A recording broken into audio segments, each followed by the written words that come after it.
If you wear a matte lipstick, especially a liquid lipstick, it's gonna show the lines in your lips. Just get over it. New favourite concealer sponge. Hey guys, so today is the last part of my e.l.f. series. Today is going to be lips and brushes and sponges, and I'm also going to be discussing the e.l.f. soap. So if you are interested, please keep on watching. A few things to get through. I don't actually have that many e.l.f. lip products. I feel like I used to have a lot more. I have my lip exfoliators somewhere, still swear by those, still love them. I don't use like lip scrubs that much anymore. I'm going to use a lip scrub on a daily basis. Those like lipstick lip scrubs from e.l.f. are so good. Like they really nicely exfoliate the lips. They're nice and sugary, they have a nice taste. And they're super convenient. Like having to constantly dip into a pot was so frustrating. I have them, I just have them somewhere random and I've got a headache. I'm not going on a wild goose chase. Lipsticks. So I did try the like double-ended ones because I got the like pinky berry kind of tones for free. They're okay. I don't think they're groundbreaking. They're fine. I also have the blushing brown lipstick. These are velvet matte lipsticks. I actually think these are more of a cream lipstick. I really like this shade. I think it's really, really pretty. I don't use it enough because I don't use lipsticks very often, if ever, to be honest. If I'm going to use a lipstick, I'm going to use a matte lipstick so it like stays on for longer. But it is nice. I used to get them for free all the time, £25 or more kind of thing. This shade, which I love. Is this packaging not so, like, I know it's kind of probably a better day, but is this packaging not really like high-end looking? This is in Touch of Nude, and they do still have these. These are the Beautifully Bare Satin collection. I did put this on top of the liquid lipstick that I'm currently wearing to make it more nude. This is like such a pretty nude, really gorgeous nude. Like I need to use this more often if I'm going to pick up a stick. The matte lip colours, this is in Praline. Oh, really gorgeous, gorgeous shade. I love this colour. This is like one of my favourite nude kind of warm tone shades. I don't wear warm tones that often anymore, so that's another reason why I don't gravitate towards these. But really, really pretty. It's not the same Praline shade that's in the liquid lipstick. So I do have two of their, well, technically three, because this was part of the Molten collection. Like really gorgeous. You can't get it anymore. Liquid matte lipsticks. I really like their formulas. A lot of people hate them because they're so drying and show a lot of the cracks in your lips. If you wear a matte lipstick, especially a liquid lipstick, it's gonna show the lines in your lips. Just get over it. People do not have super smooth lips. Also, like if you want matte, it's fine. Just appreciate that it's not gonna look super smooth and super glidey and super glossy. Like that's not what it's meant to look like. I'm actually wearing Praline underneath Beautifully Bare. So the kind of like darker, deeper line that you see, that is from this liquid lipstick. Mine are kind of mangled, but you can kind of still see the doe foot. I love that it's kind of like a teardrop and it holds a lot of product. You can get a nice even line with these. I really, really like them. Oh, I do have a gloss. Wow, I'm useless. I didn't even look in my glosses. I have the Tinted Lip Oils. I freaking love those. I think they're incredible. Lip lacquer, yeah. I have the Tinted Nude lip lacquer. Really, really pretty shade.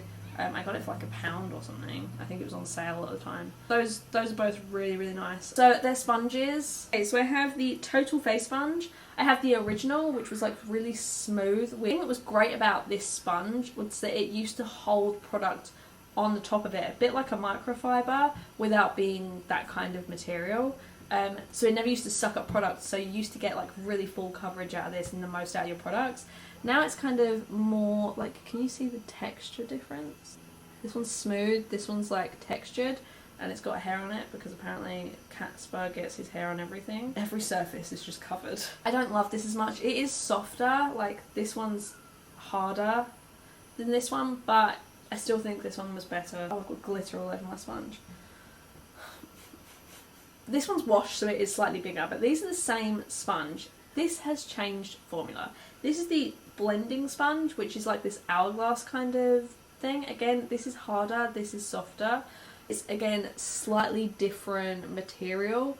This one I got with the sponge cleaner, so I don't know if this harder one is the same one you get on its own or if it literally has been updated. They're constantly changing everything. But the newer one like is so soft and it's just like, oh, it blends over so nicely. The other one I wasn't a great fan of. I was like, oh, this is like really hard, so I'll use it as like a backup sponge when all my other sponges are dirty. But the soft one I use quite a lot, as you can tell, because it's literally just been cleaned. However, the best sponge, which now has glitter all over it, thanks Stardust glitter. The best sponge that e.l.f. have is this Camo concealer sponge. I only use this, I will be honest, on like less makeup days when I only just want to use powder foundation and like a little bit of concealer, because it is pointed at either end. It gets under your eye really nicely. It's probably not coming off well enough on camera. This is a hard sponge. You probably can't tell.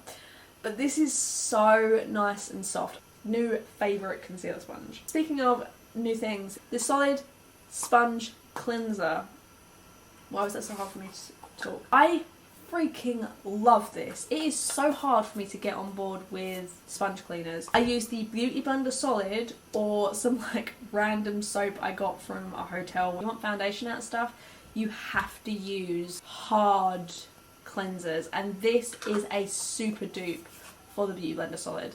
I haven't been able to find anything as good as the Beauty Blender except for this. When I've run out of like those hotel soaps, I'll be buying this rather than the Beauty Blender and saving myself a lot of pennies. That's dramatic. Okay, lastly, I just want to talk about brushes. The Ultimate Blending Brush. I have a lot of foundation brushes I love more than this, but it is a really nice foundation brush. It presses it into your skin really nicely. You can also get like nicely underneath your eye if you don't want to like have a specific concealer brush, and it's really great for cream products as well. The highlighting brush, if you want to highlight in a way like you would a concealer, yeah, okay, fine, but I use this more as to contour, to be completely honest. A little bit more prickly. It's not soft, it's just not super soft. Beautifully Bare collection. This is like their blush brush. Really nice. Picks up a minimal amount of product if you don't want like a huge amount of blush application or you don't want to go overboard. This is really nice, really pretty as well. The brow brush, I talked about this in my top favourite brow brushes as like honourable mention, but I don't like it. The thing's too flimsy, it's too thick. I just have ones I prefer. Honestly, I just keep that for the spoolie, but I think I'll be giving it away. My favourite brush, again, that they've discontinued. Why do they discontinue my favourite products? This is a double-sided, which a lot of people don't like, but I love that this is more compact. You can really like deepen your outer area, like your outer V, and then obviously going with a blending brush, because sometimes with a blending brush obviously it's hard to get a lot of pigment on, you know, your outer edge. So I used to love that for this. And then having the little pointed tip, you could get really nice and close to your lower lash line, or even do it in a corner or a brow bone or something like that. I love this brush. Use it all the time. Speaking of pointed ones, this is another like Beautifully Bare one. Great again as a pencil brush for inner corner, underneath the eye or brow bone. Really beautiful packaging, really soft. I think the Beautifully Bare collection, one of the best. And then I just have a couple of these brushes. So I have an e.l.f. blending brush, which is like a tapered blending brush. It's okay, it's soft enough. It's not something I gravitate towards just because of the shape. It's not something I use quite a lot. Detail Crease, I actually use this to blend out smoky lower lashes because it's so small and so fluffy. My favourite, still, I love this thing. I heard Tay speak badly about this and I was like,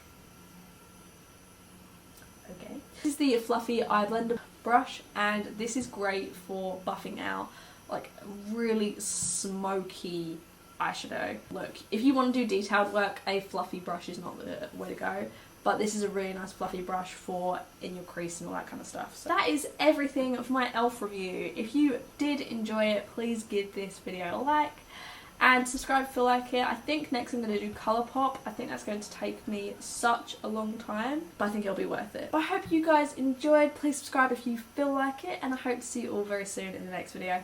Bye!